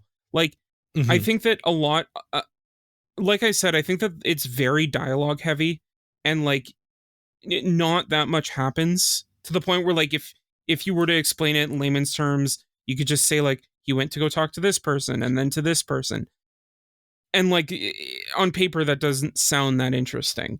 Yeah, I think it's just the way it's kind of done, and probably like a nature of its not having the most production quality. I think it's a nature of just the type of story it is. And it's not an action show. Yeah. And like, even if it were an action show, like it's a lot more just like these guys are talking and they're trying to like, and he's trying to cut a deal with this guy, and maybe it works out, maybe it doesn't, who knows? Yeah. And then he goes will say too. Oh, go. Sorry. Or I was just going to say, and then he like talks to another guy about the same thing, but like in a different context. Yeah. And what I want to say too is I don't like the cop out of, oh, it's not an action show, it doesn't need good animation. Like Akebi Sailor Uniform is the one I always think of. Like that show had no right looking as good as it did. Like Violet Evergarden looked beautiful. It's essentially the similar, like they just travel around and tell stories and talk. Really, that's all that show. Like every show, just because it's a drama and there's lots of talking, doesn't mean that it's necessarily boring. And just because it's not action doesn't mean it has to look bad. I don't think this looks bad. I just don't think it's like particularly visually interesting to watch. And then when you made me watch the trailer for like the new one that Studio Passion is doing, like that's a good example of what I'm talking about. Is like the scene where Holo's in the cart. In this anime, it's basically just like a still shot, and like there's very little movement or anything going on. In that trailer, there's like camera work going on. There's little details. There's like hay falling off of her and stuff. Like there's more to keep your eye interested. Yeah, I don't think that that's a fair comparison though. No, it's absolutely not. Because like now Spice and Wolf is like a beloved anime. So of course the remake is going to look great. They're going to put the time in. Yeah. This like when this was made, I mean, what was Spice and Wolf at the time? It was just some light novel that they decided. Even season 2 of this looks way better. Yeah, because Brainspace did it and they're a more renowned studio, right? And because the first season did well, so they decided to, you know, I know you want to. I know you feel like I'm attacking your favorite. No, thing, I'm not. I'm criticizing it. It's okay. I think at the same time, like saying like, oh well, this show isn't good. Like, I mean, look at all the other shows, like Akebi Sailor Uniform that came out like what last year, or Violet Evergarden that came out in what like 2018. Like, hold on. The first that came to the top of my head. Hold on. I'm not. I'm arguing with you for argument's sake. I'm not hurt by what you're saying. I agree with you, actually. Yeah. Okay. The show is not a good looking show. Yeah. No. And that's defensive. Yeah. I don't mean to. Yes. Anything else? Oh, yes. Oh, I want to talk about the ED. Yes. I love the ED. The ED is so good. It's so cute and like fluffy. And I did have to flip to the sub a couple times. I was just like, is the ED the same in sub and dub? Because it's in English, right? Mm-hmm. Mm-hmm. And yeah, it's the same. Yeah. It's an English song sung by a Japanese person. It's cute AF. And the art in it is like kind of that chibi art. I think the art in it was like done by the person who did the art in the light novels. It looks like the light novel art. I was going to ask you if it's just straight up like it makes sense if it's the same person. And again, I can tell what Jay's about to say. This is very not a JED, I think. No, but it's so cute. Here's the thing. I'm very torn about this ED because like in a vacuum, I do really like I do really appreciate and like this ED. The thing is that it doesn't feel like it belongs with the same thing that came before it. Like from the OP sometimes to the rest of the show. It can be a bit jarring. And then it just goes into this like cutesy, fluffy ED for some reason. Like it just a little bit like the Jujutsu Kaisen first ED where it's like, I just watched something horrible. Let's have a nice little dance number. Yeah. It's not even that though. Like it's just like as like a cohesive unit, it just feels so out of place from everything else, including including the OP. It just feels so jarring. I like it though. It's like, at the end of dinner, you have this nice meal. You've kind of enjoyed all the flavors of the oysters and the fromage. And then at the end, you just have a nice little sweet little treat. You have a little apple. You have a little bite of an apple, or you have a little like little taste of ice cream. And it's just silly and fun. Usually when you want something for dessert, you want something that kind of complements what you just had, because then No, it's a palate cleanser. Whatever. Yeah. The song. No, though, I agree with Jay, because I did find that I don't know, there was like a scene where something very heavy happened and then cut to this silly little song. It's like almost nursery rhyme-y, I would say, is a good way to describe it. I agree with Jay, but I know what Jay said. It outweigh like just my pure primal enjoyment of it outweighs that kind of like it's freaking adorable. If this ED were in a vacuum, I'd probably like it more. It just feels very different from everything else. That's valid. Yeah, like the OP versus ED argument, Jay, that was very very well put, because the OP is so slow and kind of like, I don't know if epic is the right word, but like it feels more kind of like it builds. I keep thinking it's fantasy. It keeps making you think of like Lord of the Rings when Jay's talking about like, they just walk around and talk to people. Well, it's sort of true with Lord of the Rings too, but like that's true with a lot of stuff. Yeah. That's just whereas stories. The ED, is like kind of like you silly. Open up a storybook. Yeah. Would you guys, how many episodes of this would you watch before you drop it? How many episodes would you give this? Do you think 3? The 3 episode rule would be pretty solid here, I think. I feel like 3 is probably my answer as well. The first episode is maybe a little rough. I would give it let them get to that church so you can get kind of a sense of their chemistry between each other. And if you're not feeling it at that point, then it's not for you. I feel like for me, the part that like would probably intrigue people would be when like kind of leading up to the climax of the first arc is where I would say like, okay. And that's normally episode 3 for a lot of light novel adaptations, but like I think it's like episode 5 in this one. Yeah, this is split into the first 2 volumes, I think, of the light novels. So it's like episode 6. It's like half the season. You can kind of tell, because like it has that like climactic moment in episode 6, and then it has another one at episode 12. Which is obviously they wanted to end off the volume. Educated me on that. I didn't realize that. I never thought of that, but light novels are a little longer, so it makes sense that their pace a little different. But where was I going with this? How many episodes? How many episodes? Right. So like I feel like if you were to get like that full first story, you'd probably understand where you are on that, because I don't know, I feel like at the exposition part, it's very it's very dialogue and explanatory heavy, and that's not the entire show. That's just like the beginning part of it. Yeah. I would also say, I honestly could even say 2 episodes for this. I think the first episode kind of does a poor job of selling it, but like once the second episode, really, the structure of each episode doesn't change that much from the second episode onward, I wouldn't say. The overarching plots through the the arcs are good, I think. But yeah, I mean, another strong point of this would be the character designs of this show. I mean, other than Holo, is there any good character designs? I like Lawrence's character design. He's okay. I mean, Holo obviously is like the standout. Yeah. Like, great character design. Let's just put that out there. She's like god tier, like waifu material for sure. Thank you. Jay, what do you think? Is she god tier? No.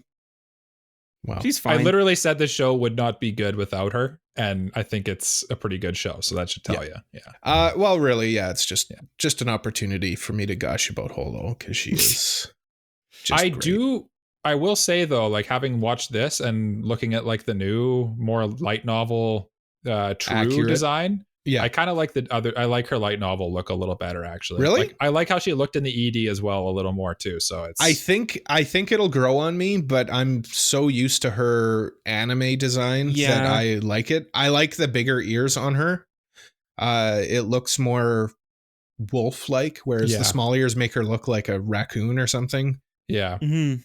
But I mean, there's little things that I like in the new one more too. Like her bangs are kind of more just cut flat. It's little things like little that. Things. Yeah. But like it's fair though. It's a character that you know very well, and they've changed her, right? Mm-hmm. Not that I dislike that design either. Like it's it's Holo. She's great. And it's not just her design. She's a great character.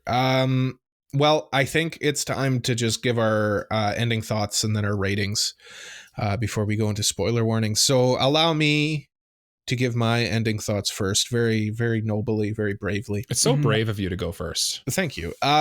Well, despite me gushing about it so much, after reading the light novel and seeing what can be with the trailer for the new series, like I enjoy this show just for what it is. But yeah, it's rough. It's got its rough edges. For an introduction to the what is Spice and Wolf, it's good, but I don't know if it is as great as it was in my mind initially. Yeah, I think part of that's too, you've just watched a lot more now, and you've kind of, I feel like the standard of anime nowadays is so high. Yeah. And Holo can only take it so far. That being said, like I'm still going to give this a supporting character, which is a 4 out of 5, essentially. I enjoy it. I think the pros outweigh that kind of rough aesthetic. But yes, it is aged. It is a little rough to look at. And I do feel like it's kind of rushed. Reading the light novel, I think is obviously the superior way to. And Cole it's such an easy read. Cole discovers the written text on this episode of the Anime Protagonist Cole podcast. Learns how to read. I'm discovering that I can read at like a 9th grade level. He's like, guys, these books are pretty good. Have you heard of them?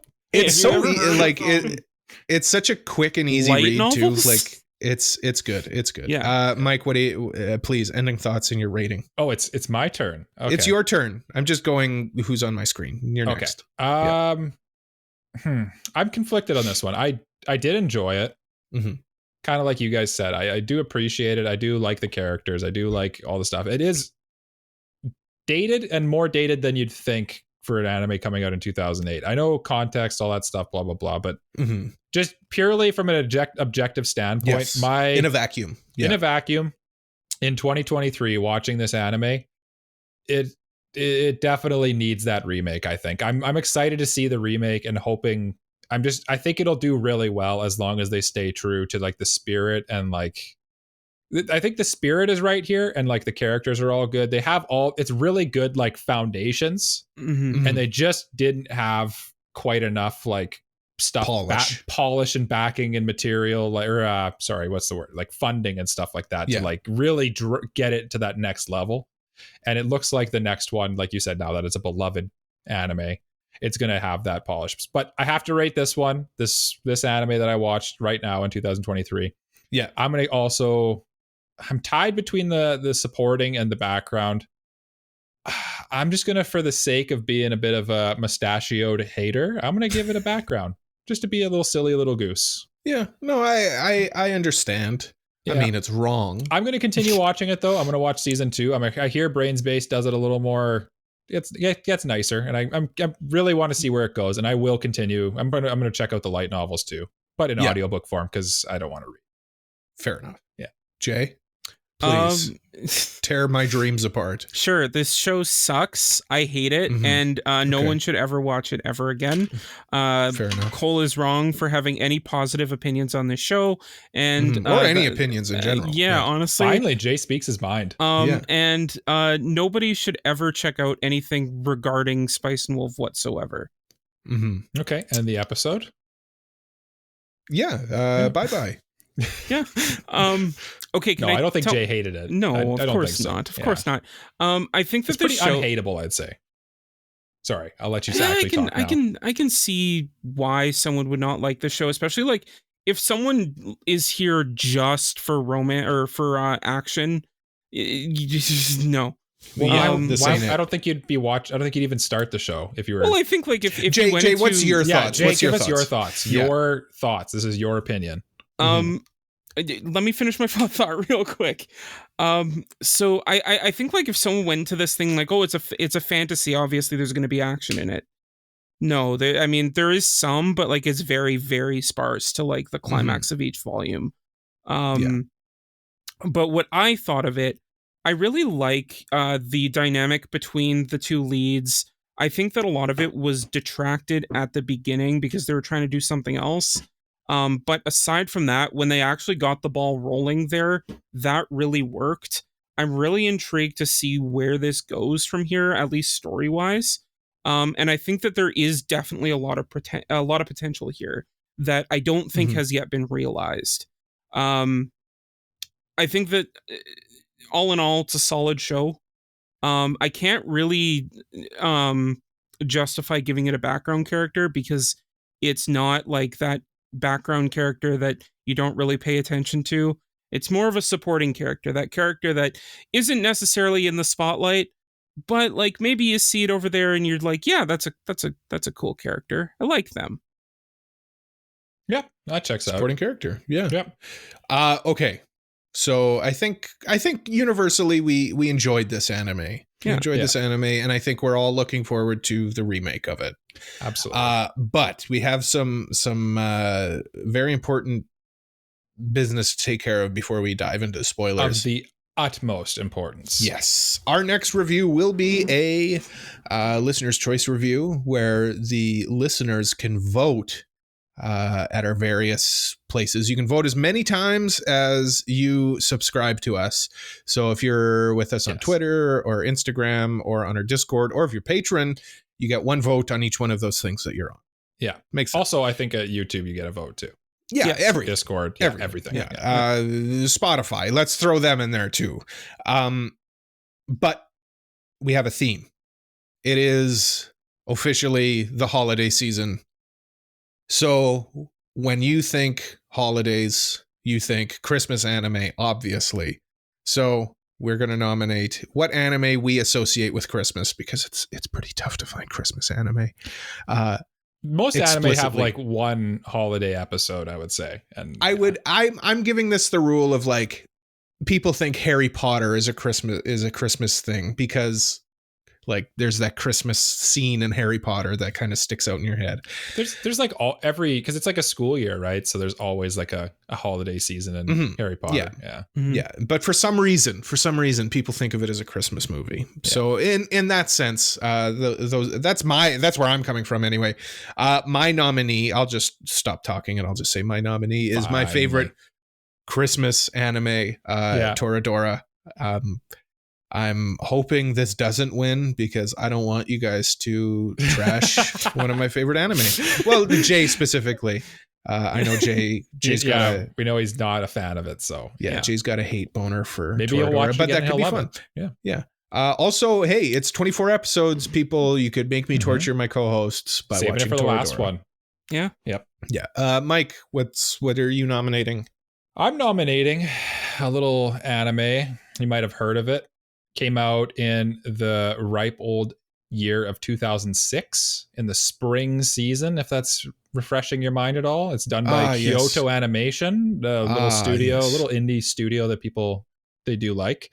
The anime I'm suggesting that we watch for the holiday season is The Melancholy of Haruhi Suzumiya. Yes. Okay. So vote for me because I haven't watched it yet and I want to experience the Endless 8. Yes. Yes. Mike must experience it. Jay?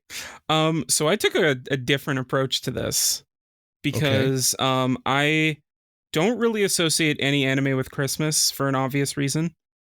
So okay. That's kind of why I was going holiday season over Christmas. So I kind of decided I'm a monster. What can I say? I kind of decided to find something that kind of gave me that feeling of like the end of a year. Something's ending. Oh, okay. The end of the year. I'm glad you continue to talk. It reminds me of the end. The inevitable decline of our bodies. Oh. Yeah. Reminds me of the end.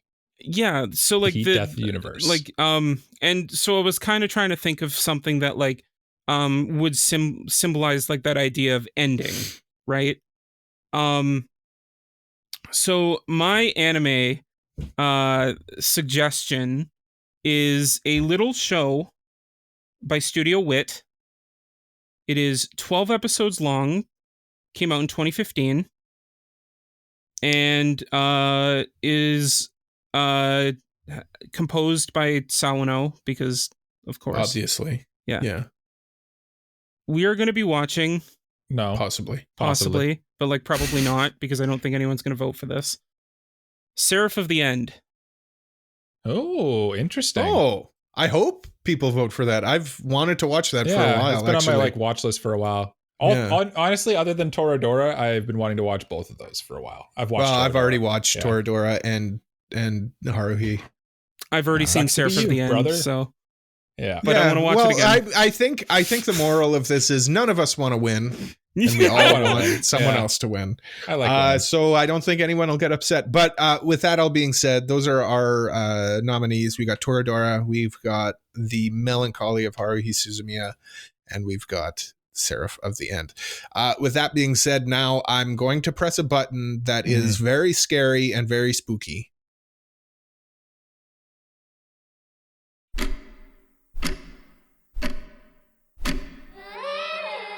It's time. Okay, finally, I can talk about the show is basically split up into two arcs. The first arc is kind of the more boring is the wrong word, but it's kind of the less exciting arc. It's a lot softer than the other one. And I think it's kind of just about Lawrence trying to find out which currency out of all of these currencies in this fantasy world is going to have a currency drop so that he can buy all of that currency and then resell it to make a profit. Which is like the most that's like he's day trading basically like these coins of like these ancient currencies. And I mean irrelevant. like it's I think there was also like this part of like he was going into this business deal with someone and like he couldn't tell if the guy that he entered a business deal with was like lying to him or not. So he was trying to do this to figure out whether the business deal all made sense or not. And then he makes this other business deal with this like company to try and help out, and so they can all make a profit together. What makes that whole arc more exciting is the church kind of it's established, and I don't remember if it's established in the anime or just in the light novel, that there are other people similar to Holo that are people with animalistic aspects. It's kind of implied. That are, it's implied, yeah. Yeah, because like she talks about that, these like, other people that she wants to reunite with. So, and the thing with the wolf, that in like the second to last episode there, it's implied that wolf is like her. No. These people that the church goes after are not like Holo. They're people they're humans that have animalistic aspects that they treat as like demons. Whereas Holo is kind of this. Oh yeah, no, that's explicitly said when he finds Holo in the Holo is kind of the opposite. She is this. I see what you're saying. Spirit in human form. So she's the opposite. So if the church gets a hold of her, they may kill her, thinking that she is this kind of. Well, that's why Lawrence was initially hostile toward her when he first met her, because he thought the same thing, that she was a demon possessed. Yeah. So, I mean, there's this whole thing. Holo gets kidnapped, and then the exciting part of that first arc is them kind of doing like a jailbreak with Holo. Yeah, which is cool. Which is fun. I feel like they kind of ended a little sloppy, though. It kind of just sort of petered out for me. I don't know. I kind of lost interest in it. I do like the scene where Lawrence like is reunited with Holo, and Holo's kind of like, you were supposed to like come in there and like save me, bust heads. Yeah. But like instead you're crawling through the sewer, and it's like, well, no, that's like Lawrence is going to figure out how to get you out with his brain. I'd be killed. If I did that. Which I like that. Like, and I mean, like, they each have this expectation. Like, he expected her to come down and like basically throw herself at him, and she was expecting him to bust through the front gate, like guns a sword and shield. Yeah, basically like to do what they would have done. But they just kind of they expect. But again, just echoing off what Mike said earlier, like that makes them more human. They each have this expectation that the other just simply cannot meet, or like didn't even think of, right? Like, I like that scene. I like that little. I like that part later on where like they're running through and Lawrence gets stabbed. And which like time? I guess not the actual stabbing, but like after, where like she wakes him up and he's like pretending to remember what she said to him, but like he has no idea what she's talking about. No, they're both great, because like Lawrence is great because he's just constantly like putting on this bravado. Yeah. And Holo just sees right through it. Yeah. Well, she's a lie detector. Yeah. Yeah, one of the funniest scenes I thought was when, like, at the end when he rides on Holo's back and he's just screaming like a little like baby the whole time. Yeah, it's just so funny. Yeah, I mean, that's the second arc, which I think is the stronger arc. Yes, the second arc is much more engaging because it's not just economics. And I was trying to talk about this like pre-spoilers. It's about Lawrence kind of biting off more than he could chew, and also being kind of thrown under the bus, and nobody can help him. The thing he just has to figure out what to do. I like the beginning part of that, but I kind of didn't like how like it kind of ended in the same way, where he was like betrayed by the people that he kind of tried to get in leagues with, and then like it led to Holo going into her wolf form and having to like help him out there. It just kind of like it just kind of felt a little repetitive, and I get that it's like 2 volumes of like it's 2 separate books, but like as one cohesive whole, it just kind of felt repetitive. It's a little samey. Which that's probably one of my criticisms, and maybe that's just because I'm discovering the light novel to anime adaptation issue. The anime kind of crunches everything. Like it adapts 2 books into a 13 episode show. Yeah. So maybe if they could, like, you know, do the whole first volume as one complete anime with a whole arcing storyline. If you wanted to have a comparison, I know this came out later, but like 86 adapted its first volume in season 1, like in the first half. Yeah, he's getting emotional thinking about 86. Yeah. Lena. Oh god. No, Holo's better than Lena. I'm sorry, Jay. No, you're wrong. factual. You're wrong. No, it's you're facts. factually wrong. No, It's you're facts. just Look wrong. at this face. Look at this face. Oh, he's been looking at her the whole time. That's funny. He's got her on his desk. You could tell. Yeah. I've just been looking down. He's just been glowing the whole for time. the the audio listeners. Yeah. Wrong. Yeah, no, I really like the second half of this one more. I just feel like it was more desperate. I Yeah. felt The stakes more felt higher. For yeah, sure. yeah. I felt like there was more like, how is he going to get out of this? Is the story now going to be about Lawrence on the run for the rest of his life, or is he going to figure out a way to?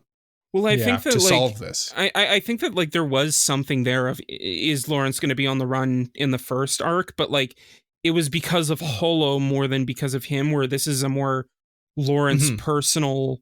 Well, he'd be ruined. He'd be bankrupt. And then I enjoyed too that, like, I feel like in a not good anime, if Spice and Wolf was done by a lesser mangaka or a lesser author, the plot point of him being this, he's like, oh, I've got this great idea. I'm going to buy these on credit and I'm going to sell them at this other place where I know like I'm going to get a profit. And he explains this whole like plot to Holo. A lesser author would have just had him make a bunch of money and he's a hero. He's a cool dude. Right.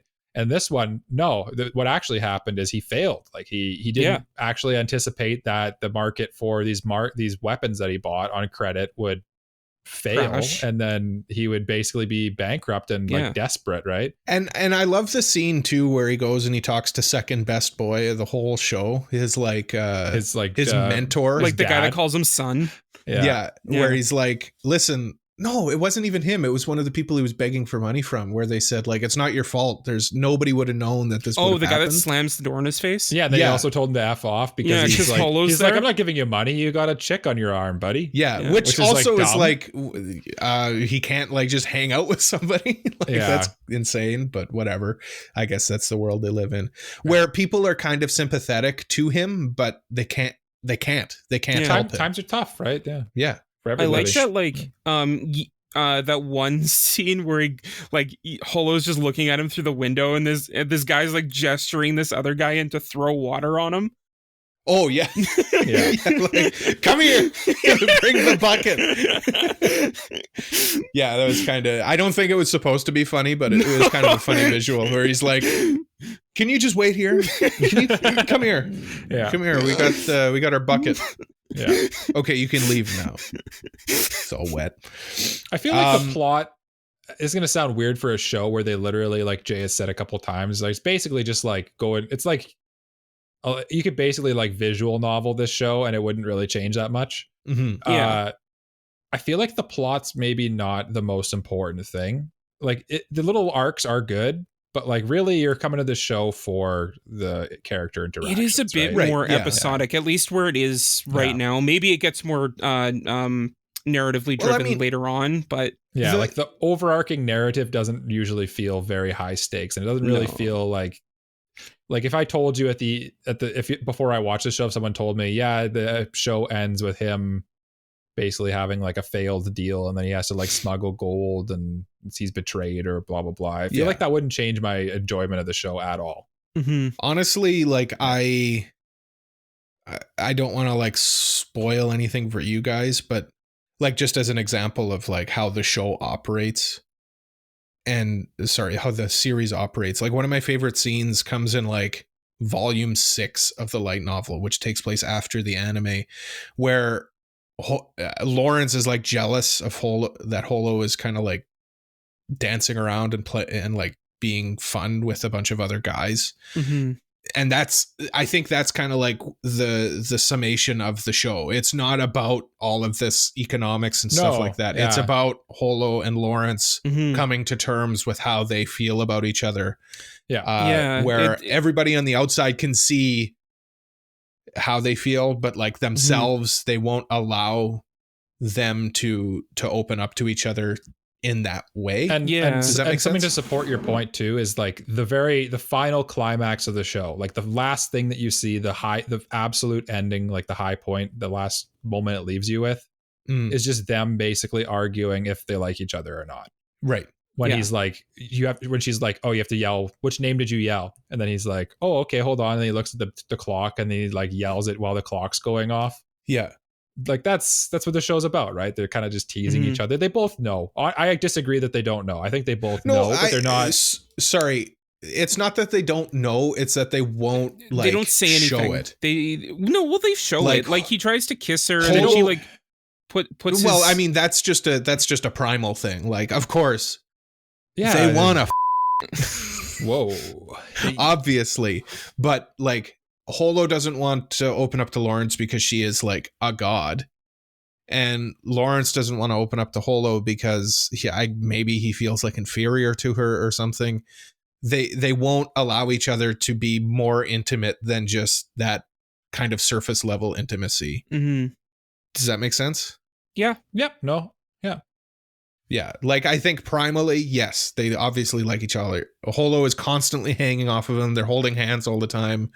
Who knows what they're doing under the blanket on that cart. You know what's interesting? Actually, two little things that I thought were really weird about the plot here. Episode 7, the one where he like takes her around, he buys her like new clothes and buys her a little treat or whatever. Yeah. That actually aired after this season. It's actually an OVA, and for some reason it's just like accepted that it's just put into episode 7. That makes sense why it's 13 episodes then. Yeah. It was actually it aired as 12 episodes, and that episode 7 was only on the DVD. Okay. Weird, just a weird little nugget there. And then the other weird thing I found out is that, and you're going to probably discover this when you get to volume 2 of the light novel.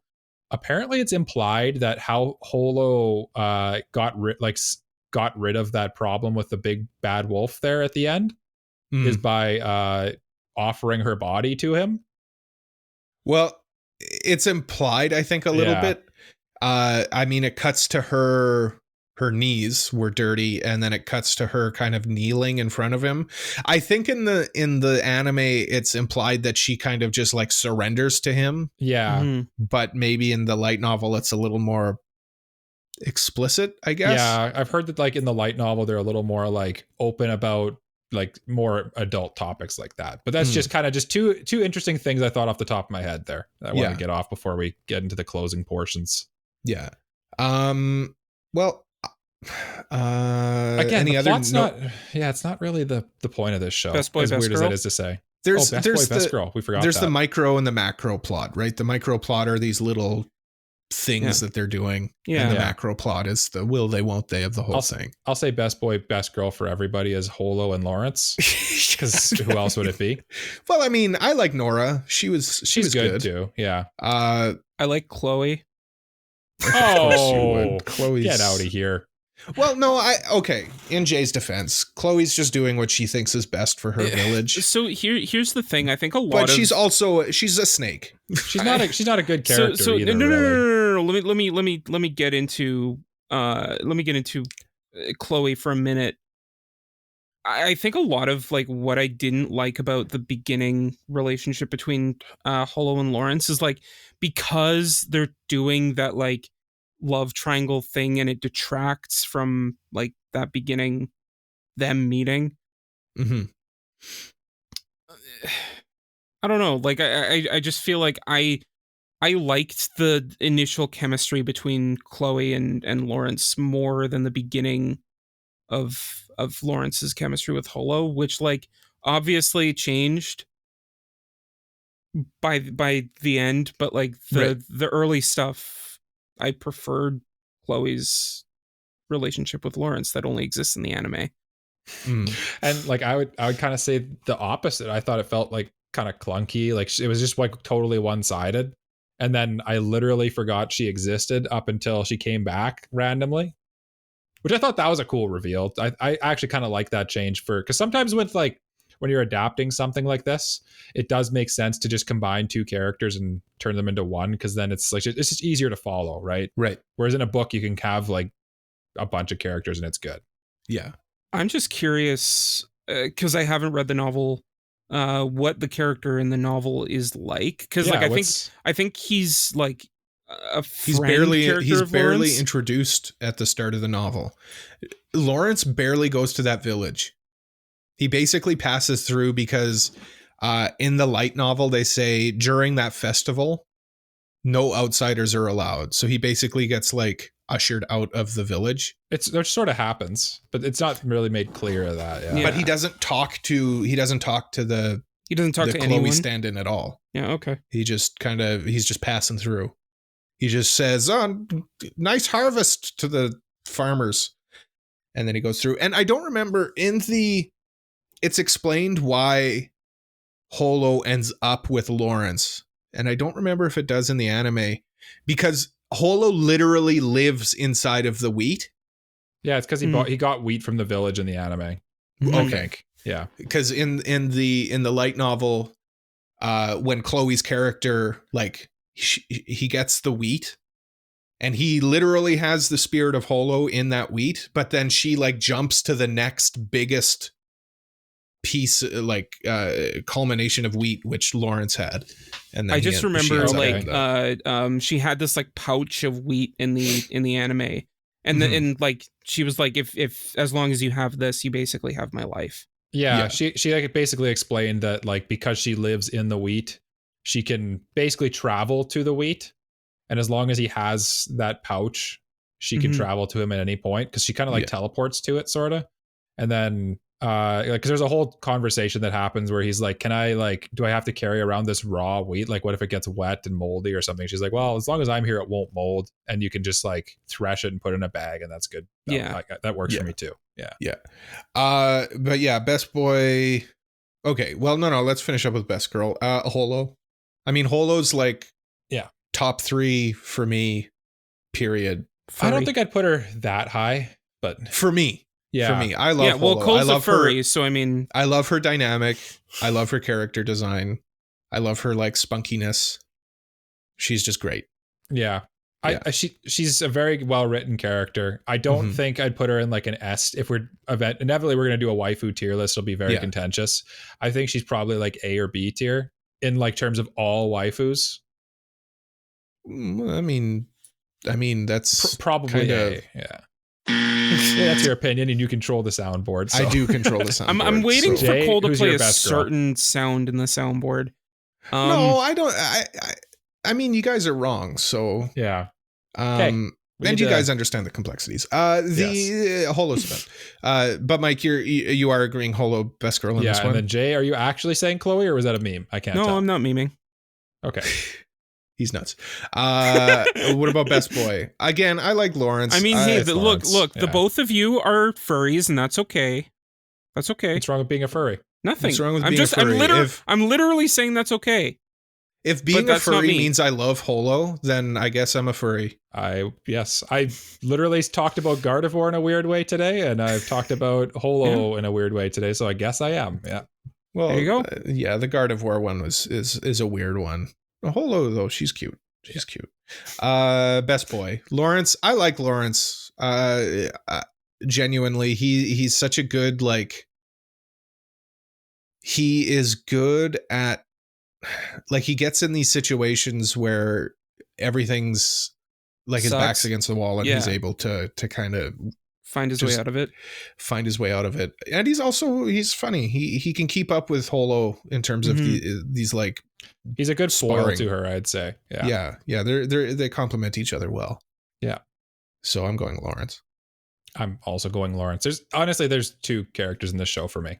I mean, everybody else is a side character. Yeah. That his dad, his father, is pretty great. I like him too. I think like Lawrence.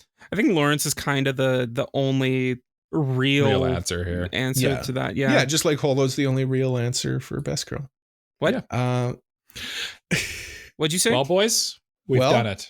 We've done it. We have reviewed Spice and Wolf, which was one of the anime I was scared to review with you guys. I was gonna say, I think that went better than you thought it might. Yeah, we all liked it. And we all agree. Except for me, I hated it. We all agree Holo is great. I rated it the lowest. Mm-hmm. Oh yeah, you rated it the lowest. Wait a second. I'm the hater here. Wait a minute. We've all swapped places. I'm the hater. Jay's reading manga. Cole's reading light novels. What's happening right now? Yeah, what is happening right now? We're in Bizarro land. Get us out of here, Cole, so we can go back to normal. Jay's personality is splitting amongst the three of us. Yeah, anyway, that's it for this week. Control. We'll be back next week. But until next week, you can follow us on everything. Go to our website. Links to everything is out there, AniProPod.com. Leave a like, review, subscribe. Give us 5 stars. Tell a friend about us. Ring that bell. Ring that bell if you're on YouTube. Ding-a-ling. Join our Discord as well. We've got watch parties over there, games, chats, fun stuff. That's where we are. We just played Among Us. If more people are interested, maybe we'll play another Among Us game. Yeah. And if you really like us, you can support us on Patreon. You get an early episode, you get bonus episodes, extra votes in our listeners' choice voting. You get a special chat in our Discord, you get priority mailbags, all that fun stuff. You also get your name read off by me, Cole, the progenitor of the podcast. And don't Mr. Family Guy, Mr. Family Guy 36, Elijah Wood, Brain Dead B-Dog, Super Mexi, Peach, Frama, Kratos, and Just Juzz. Thank you all for supporting us. You make the podcast great, and we appreciate it. 2 last things that I should do here as a good host who is very good at hosting. Yeah. The first one is Movember reminder. We're collecting money for Movember to help with men's health. If you feel so inclined, there's a link in the description to donate money for that.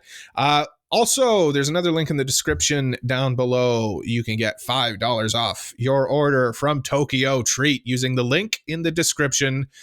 And the code is AniPro, AniPro.